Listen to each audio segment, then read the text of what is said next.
Rô. Rô. Cà chua đã nổi lên rồi.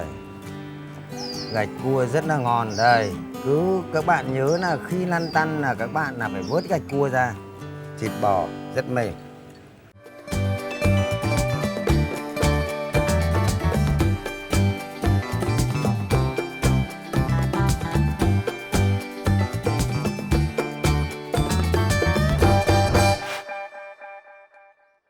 Xin chào các bạn. Hôm nay tôi xin giới thiệu với các bạn một món lẩu cua bắp bò. Đây là cua các bạn nha. Đây, thực phẩm đây là cua rất đều, cua ngon lắm các bạn. Đây là bắp bò đây. Đó. Các gia vị kèm theo là bây giờ đậu phụ này, nước mắm này, đây là bỗng rượu này, đây là hạt nêm nhá, và đây là muối tinh này, đường này, mì chính này và hành khô, ăn kèm theo bún nha các bạn nha. Đã lẩu bắp bò này thì các bạn có thể ăn bún được và ăn mì tôm cũng được.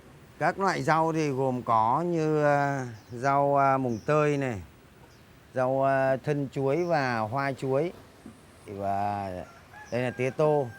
Đây là rau xà lách nhá, rau xà lách và rau thơm. Đấy các bạn. Đây là nấm kim châm nhá, và cà chua các bạn ạ. Hành nữa, hành đấy là hành hoa các bạn nhá. Bây giờ trước tiên làm món này thì tôi đi làm cái món cua trước để ta giã cua. Giã cua xong tôi đi rán đậu và tôi thịt bò là thái về sau cùng các bạn. Bây giờ tôi sẽ xé cua ra nha các bạn nha. Đây tôi bóc cua đây các bạn nha.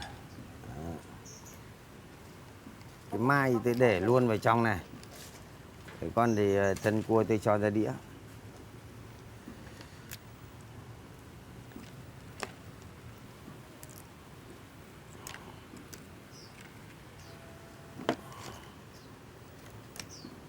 Bây giờ tôi khêu gạch nha các bạn nha.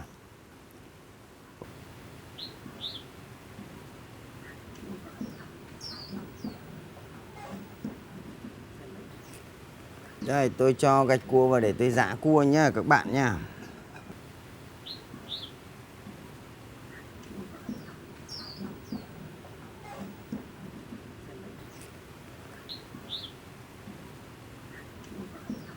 Tôi phải cho một chút muối trắng nha các bạn nha. Đây để giã cho nó có độ quánh.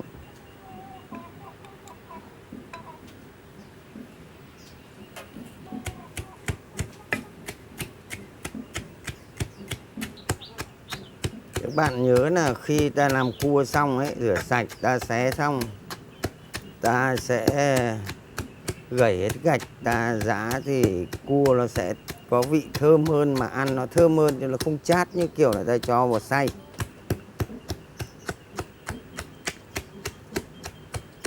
Đây các bạn ạ, tôi đã giã xong rồi.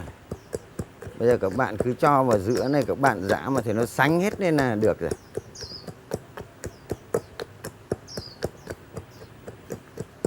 Bây giờ tới lọc cua nhé các bạn nha. Lọc cua thì nó cũng rất dễ lọc. Bây giờ chỉ có cho nước vào đây là ta khoắng ngay tại ở trong cái cối này.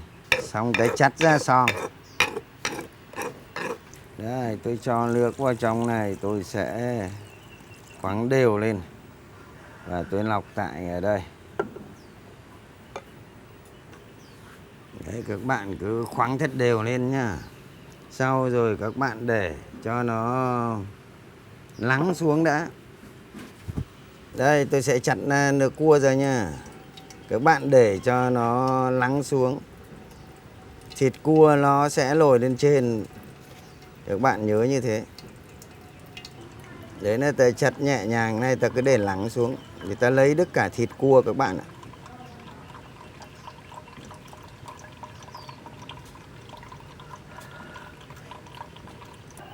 Tôi đã làm xong thịt cua và lọc xong rồi. Bây giờ tôi thái thịt và tôi tẩm ướp nhá. Xong đó tôi thái đậu đem rán và tôi sẽ rán xong cái là tôi sẽ đun nồi canh cua luôn.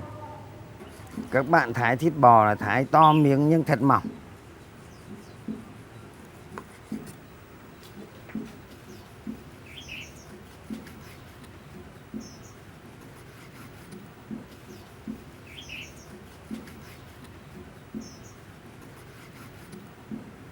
Đây, tôi đã thái thịt bò xong rồi các bạn ạ. Đây, bắp bò tôi đã thái xong rồi. Bây giờ tôi đã đi sắt cái món đậu phụ của nha, xong để tôi đi chiên.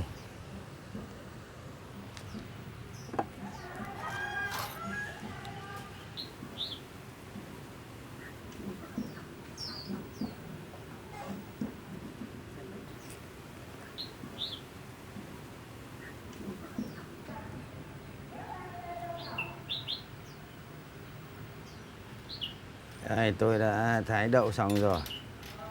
Đây, tôi sẽ làm nốt cái hành và cà chua nhá các bạn nhá.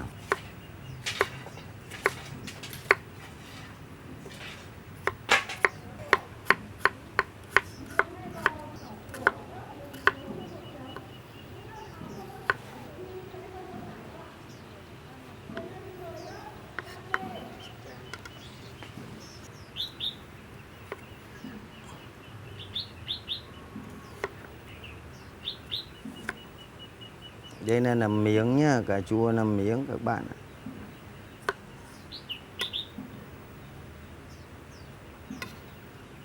Đây, tôi thái cà chua này một lửa để làm miếng, một lửa để làm màu. Làm màu người ta thái mỏng thôi. Đây, tôi bây giờ thái nốt hành lá với tía tô nhá. Xong tôi đi nồi lửa là vừa đây.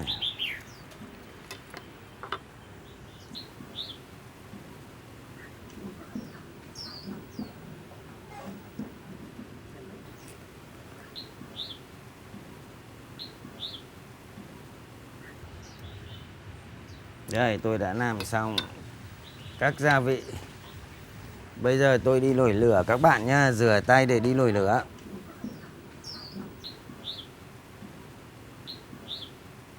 Đây, tôi sẽ rán đậu nha các bạn nha.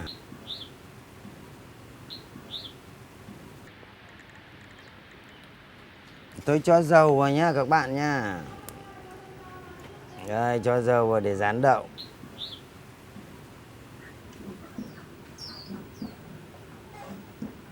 Dầu đã sôi lăn tăn rồi.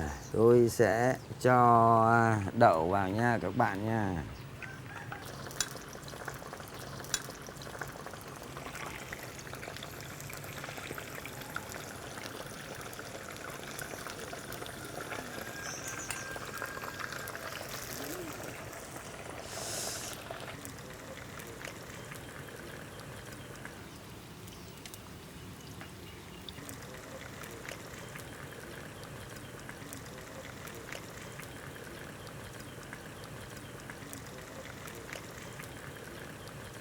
Đây, tôi cho đậu ra nha các bạn nha. Đậu đã giòn lắm rồi đây các bạn nha. Nếu mà các bạn mà cho muộn là nó cháy đấy. Cho ra muộn là cháy đấy. Đấy, đậu đã giòn tan lên rồi.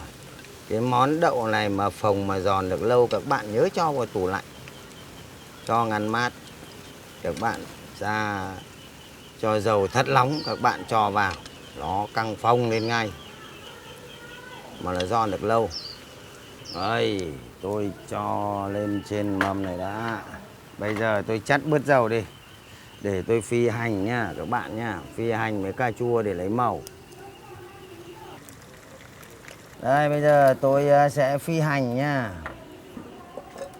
Đấy, ta phi hành cho thật thơm lên. Xong người ta mới cho cà chua. Ta cho cái màu cua vào.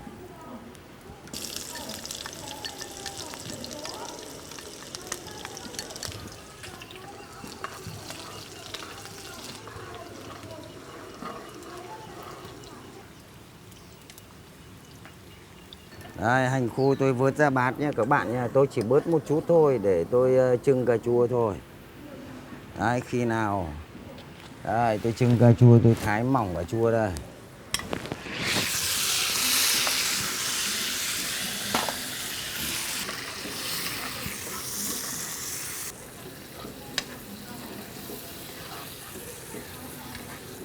Đây, tôi cho cái gạch cua vào đây các bạn.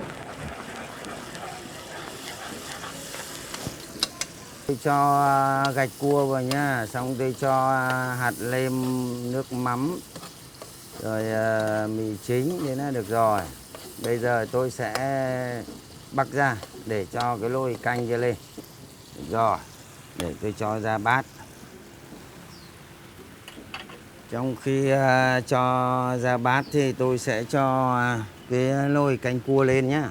Đây, tôi cho nồi canh cua lên nhá, tôi cho lửa to lên.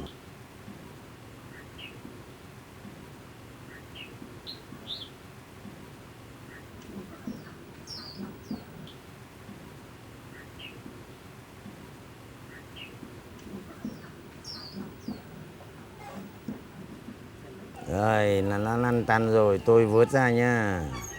Nếu không là sôi cái là nó sẽ vỡ hết. Đấy. Đây, các bạn nhá, tôi vớt gạch cua ra đây nhá, ra bát đây. Đấy, nó đã sôi rồi, sôi to là nó vỡ hết đấy các bạn. Đấy. Cho nên là khi các bạn nhớ là nấu canh cua là các bạn hãy chú ý. Khi bắt đầu nó lăn tăn là ta phải vớt gạch cua lên, nếu không là nó vỡ hết. Đấy, cua gạch cua rất béo mà ngon. Như vậy tôi đã lại vớt xong gạch cua rồi. Đây, tôi sẽ cho nước màu vào nhá, là nước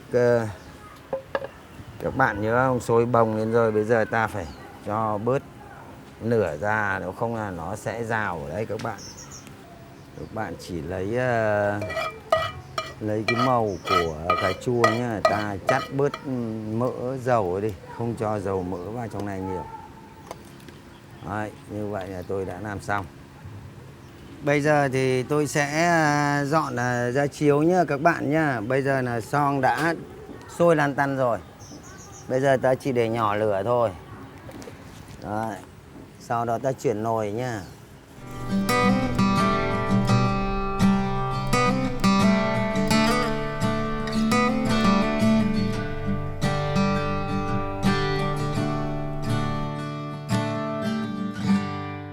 Đây, tôi cho bụng rượu nha các bạn nha. Đây, tôi áng chừng cho bụng rượu đây là vừa. Các bạn nhớ là tôi cho bụng rượu rồi thì tôi phải cho cà chua vào nhá. Đây, cà chua này, cà chua miếng. Cho cà chua xong là các bạn hãy nhớ là phải cho cái hành khô này vào. Các bạn hãy cho một lửa hành khô thôi. Hoặc ra một lửa cũng được. Đấy, để cho nó dậy mùi thơm.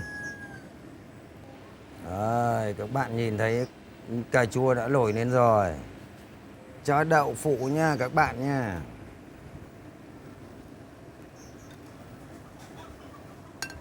Đấy, đậu các bạn rán nó tròn lở căng lên như thế này. Đấy, như vậy là lăn tăn rồi các bạn ạ. Đây, các bạn nhìn thấy không? Gạch cua rất là ngon. Đây, cứ các bạn nhớ là khi lăn tăn là các bạn là phải vớt gạch cua ra. Nếu các bạn để mà sôi to quá là gạch cua nó vỡ hết. Đấy. Hôm nay rất nhiều gạch cua các bạn. Đây, ta cho điểm thôi. Đấy, đến khi nào ta dùng nhiều ta lại tiếp tục. Đây, ta lấy cái hương vị thơm nhá các bạn nhá. Bây giờ để mời các bạn thưởng thức và tôi mời anh em bạn bè và các cháu vào thưởng thức cùng nha. Đây, xin mời anh em với cả các cháu vào thưởng thức cùng tôi nào. Đây, tôi đã làm xong một nồi riêu cua bắp bò. Như vậy để tôi mời anh em bạn bè và con cháu để đến thưởng thức nha. Xin mời các bạn thưởng thức cùng với chúng tôi nhá. Đây, xin mời anh em thưởng thức thử xem là hương vị của nồi canh cua hôm nay ra sao nhá. Rồi, ta sẽ cho vào như thế nào. Thịt bò vào đây. Các bạn hãy nhớ là ta thái thịt bò to miếng nhưng lại phải mỏng nhá. Đấy, ta rúng vào đây thì nó chín tới là bắt đầu ta dùng. Đấy. Nào, xin mời nào. Xin mời các bạn dùng mấy cả gia đình tôi nhá.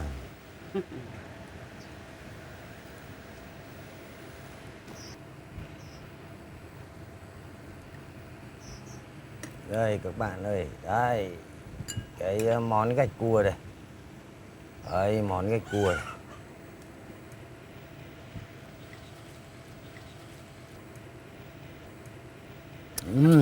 Rất là thơm, chua chua, thơm mùi canh cua, rất là ngon các bạn. Thịt bò rất mềm. Nào, rô rồi đây. 2, 3. Rô. 2, 3, rô. 2, 3, Rô.